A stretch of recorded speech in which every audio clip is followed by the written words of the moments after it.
Hi, my name is David Medina. I am a wedding and portrait photographer based out of San Antonio, Texas. In this video, I will show you 3 ways to crop, resize, and prepare your files for Graphic Studio wall art. So let's get started. Once we have edited and retouched our images, done our color grading, and any other creative tweaks, we are now ready to crop and resize our images to place our order with Graphic Studio. You can find Graphic Studio instructions and specifications on how to prepare your images for printing as wall art in your Graphic Studio trade area under the Technical Information section. Just look for a document called Info Wall Art.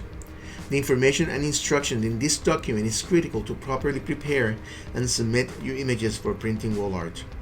Understand and follow them as they will help you avoid expensive mistakes. If at any time you have questions or any clarifications or just need help, make sure to reach out to your rep. Following the instructions from the Info Wall Art document, these are the steps we follow in our studio to properly prepare our files for the ordering process. First, we determine what type and size of wall art we are ordering. Next, we find out how much bleed we will need for our image. Then, we will crop our image to actual dimensions of the wall art size we are ordering.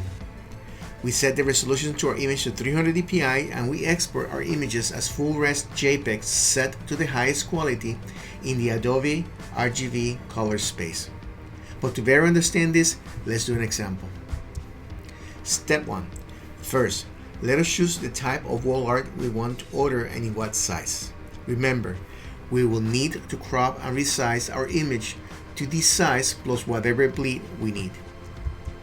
Out of this recording, Graphic Studio offers the following: Canvas Pro, Canvas Plus, Canvas Wrap, Acrylic Pro, Metal Pro, and Metal Prints, all under the Wall Art program, as well as the Mega Mats under the Surprise collection. Each type of wall art has specific requirements that can be found in the Info Wall Art document that can be downloaded from the trade area. For our example, I will be ordering a 40x30 Canvas Pro. This means that we will have to crop and resize our image to 40x30 inches plus whatever bleed is required. Step 2. To make sure that our image is printed properly, we need to add the necessary bleed to our image. We can find the necessary bleed in the Info Wall Art document that can be downloaded from the trade area or in the order form. As we can see here, we need to add a 0.5 inch bleed to each side of the image. This means that for our 40x30 Canvas Pro example, we will need to submit an image cropped and resized 41x31 inches. One of the cool and unique things about Graphic Studio Wall Art order form is that it has a pre-flight checklist that will remind you what are the dimensions of the specific wall art that you are about to order. Please pay attention to this as it will help you avoid expensive mistakes. Step 3 through 5 will be done in the software you use to prepare your image for printing. In this tutorial, I will show you how to do this using Fundy Designer, Adobe Photoshop, and Topaz Lab Gigapixel AI. Without a doubt, the fastest and easiest way to prepare and resize your files for printing as a wall art by Graphic Studio is by using Fundy Designer. Not only is it a great album design software, is what we use, but also it's great for in-person sales and to create all sorts of wall art display, be a single wall art or a collection of wall art. It's very easy and let me show you. Basically, you're gonna go here up in the menu on the top. You're gonna select New Gallery. Once you select New Gallery, it's gonna ask you which print company are you gonna be using. So we're gonna select Graphic Studio, hit Next, give it a name. I'm gonna give it a easy name that I can remember, and hit Finish. The software is going to open in Gallery Designer with image of a room.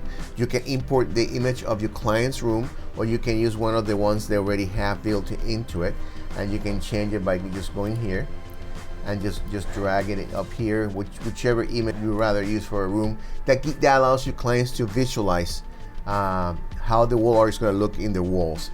But also you can import the client's pictures of their room, so that way they can see the wall art you're creating for them in their room. So let's just pick that one just for the moment. Then we're gonna go to the image, and I selected some images here for our purposes as a heart. So it's very simple. Just basically just gonna drag into the wall the image that you want to use. It tells you here it's a 30 by 20. We said that we're working in a 30 by 40. We can either pull it by the corners until we get to the size, or we just click here in the little pencil and say I want a 30 by 40. Let's make it 40 by 30 because it's a horizontal image. We can move the image within the frame and just move it around. In here, it says right now it's a Pro Acrylic. We can actually say because we're doing as an example Pro Canvas. I'm going to select Pro Canvas. It's a 40 by 30 Pro Canvas, and as we saw already, in the case of the Canvas Pro, we need to be able to add an inch to the width and an inch to the height. In other words, half an inch each side of the image, which is equal to an inch to the width and an inch to the height. The great thing about using Fundy Designer is that it does it for you. It already has all the specs from Graphy for their wall art. It doesn't matter if it's a Canvas Wrap or a Canvas Pro or a Canvas Plus or an acrylic. It doesn't really matter. It already is built in that formula, that math that it has to do to prepare our files for printing. How do I know? This is a 40 by 30. It's gonna do the cropping for us, and we just basically export here, an export for print. It's gonna ask me which room I want to export. This is the only one I want to export because you can have more than one room. Hit next.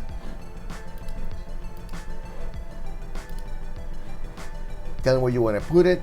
You're going to select, this is very important, Adobe RGB. You want to select Adobe RGB, and you want to have the upscale image to print resolution on.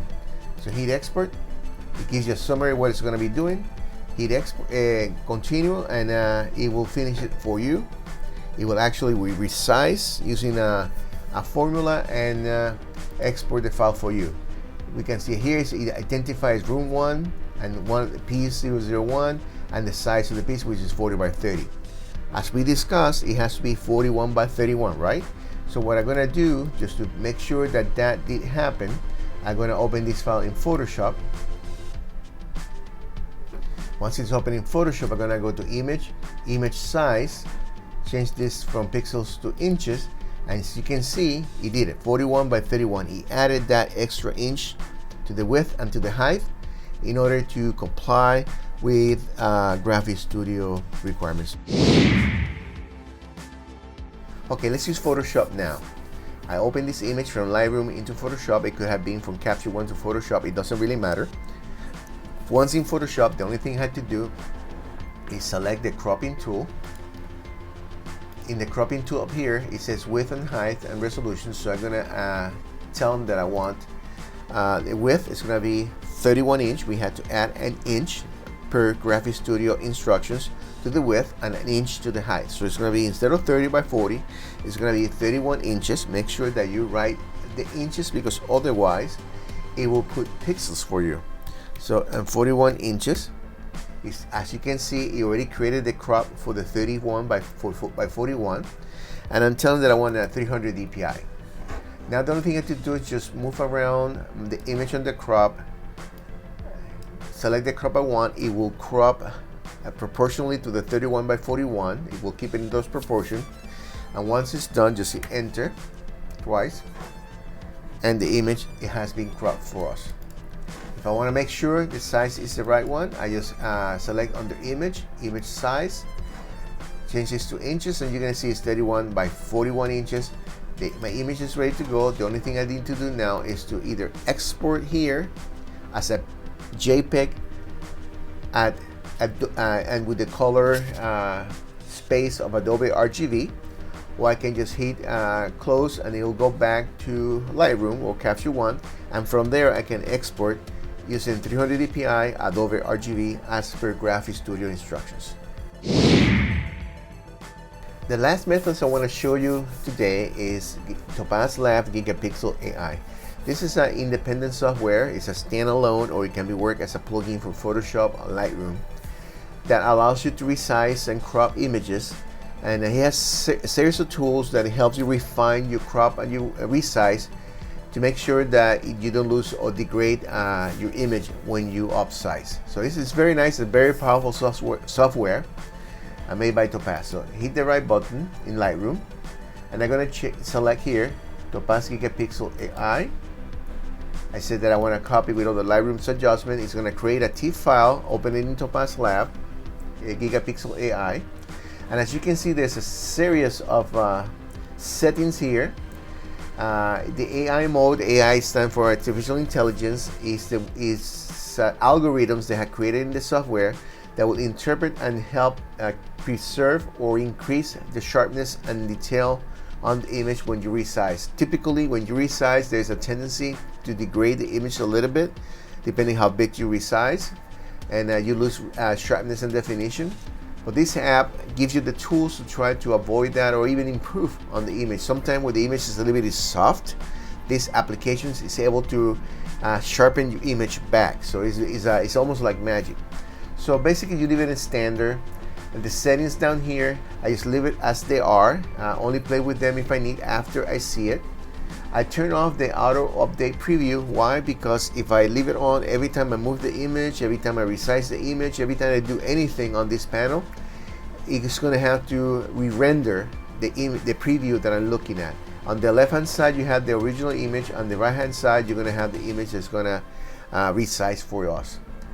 So I leave all this on the way they are. The only thing I do is I turn off the auto update preview, and I just reduce the zoom to the bare minimum, so I can see more of the image and I can judge more how the image is going to look. Then here, you need to remember, we need to add an inch to the width and an inch to the height, because this is a Canvas Pro. Make sure that you consult, you check the info wall art document to make sure how much you have to add, because it's not the same for all Canvas Pros or Canvas Wrap, or for the metal prints, or for the Acrylic Pro. Each one has a different bleed, so make sure that you know the bleed that you have to add to your image. So in this case, the width, because it's a vertical image, is going to be 31, and the pixel per unit, or the DPI, is going to be 300. Then the only thing I have to do is select here where it says crop, and it's going to open the image with the crop boundaries. Here on free, I select here, you have different ratios, but I selected free because I'm going to enter 31 inches by 41 inches, and you can see it creates a boundary in proportions of 31 by 41. The only thing now I have to do is just stretch it to include the areas of the image I want to keep. Once that's done, the dimensions are 31 by 41. I just hit apply, and on the right hand side is the image as is cropped. And if I do the update preview, it's gonna take a little bit long. It's a long process, so that's what I won't do it. But basically, it will re-render the preview, so it show you if it has been any degradations, and then you can go use any of the tools down here to make sure that you can improve and recover some of that degradation that may have happened or not when you upscale. So once that is all done, you'll hit apply, and the image will go back to, it will export, and it will go back to Lightroom, and then you're ready to export. Remember, as Adobe RGB color space on high resolution JPEG.